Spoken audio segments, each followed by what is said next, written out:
Hi guys, another rubber band powered car.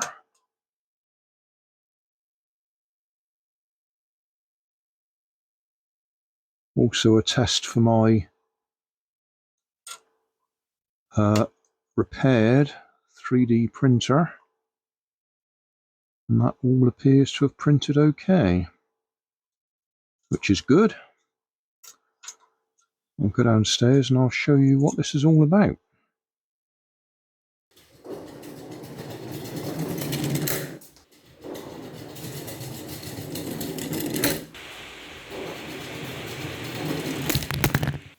And for those that are interested, my 3D printer is now working again. Successful print.